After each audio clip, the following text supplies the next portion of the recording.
अंबादास दानवे, काय सांगाल उद्या जे आहे ते आपण मूक धरणे आंदोलन करणार आहेत. मूक आंदोलन आहे, पण स्वरूप कसं असणार आहे आंदोलनाचं?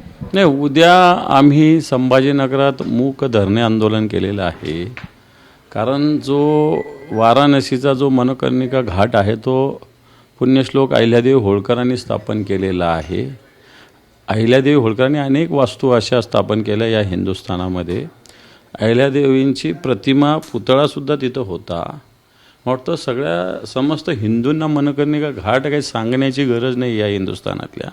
आणि असा घाट वाटतं याचं तर जतन करण्याची आवश्यकता, परंतु त्या निर्दयपणे जो तोडला गेला भारतीय जनता पार्टीच्या सरकारने.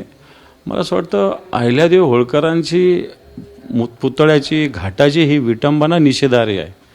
आणि अजूनपर्यंत कोणी का केलं नाही मला माहिती नाही. काही पक्षांनी निश्चित आवाज उठवला, परंतु उद्या संभाजीनगरात एकटी शिवसेना नाही तर समस्त महाविकास आघाडी एकत्रित येऊन आंदोलनाचं पाऊल आम्ही उचललेलं आहे. मंत्री उदय सामंत यांनी तुमच्याबाबत जे आहे ते एक मोठं वक्तव्य केले. अंबादास दानवे यांची आमच्याकडे येण्याची प्रोसेस सुरू झाली असं म्हणलेत. काय प्रोसेस असते जरा मला सांगितलं तर बरं होईल.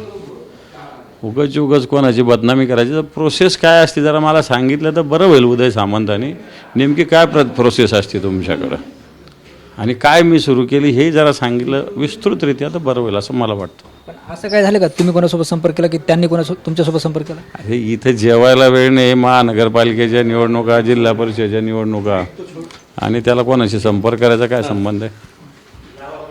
पक्षाने परवानगी दिली तर नामोनिशाण मिटवून टाकल असं जे आहे ते गणेश नाईक म्हणाले. एकनाथ शिंदे यांचं नाव न घेता पुन्हा त्यांनी जे आहे ती टीका केली. पण ते करतात कुठं, नुसतं बोलतात ना. ते पण गणेश नाईक पण करतात काय, आता पुन्हा एकत्रित करणार आहे तिथं अलायन्स. त्याच्यामुळे नुसती बोलाचीच कडीन बोलाचंच बात आहे.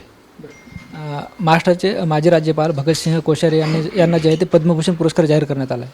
कशासाठी केला हेच कळलं नाही. शिवाजी महाराजांचा अपमान केला, महात्मा ज्योतिबा फुलेंचा अपमान केला, आणि यांना पद्मभूषण. म्हणजे शिवाजी महाराजांचा अपमान केलेल्याला पद्मभूषण, महात्मा ज्योतिबा फुलेंचा अपमान केलेल्याला पद्मभूषण. हे तर चांगलंच चालू आहे सरकारचं.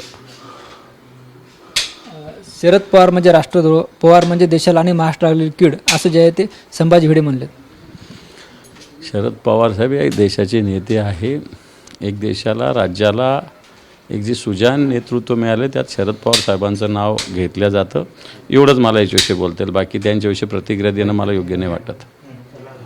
निश्चित बघतोय आपण आपल्यासोबत माजी विरोधी पक्षनेते अंबादास दानवे होते, ज्यांनी आपले संवाद साधला. कॅमेरा पर्सन हर्षल निकमसह ज्ञानेश्वर लोंढे, टीव्ही 9 मराठी, छत्रपती संभाजीनगर.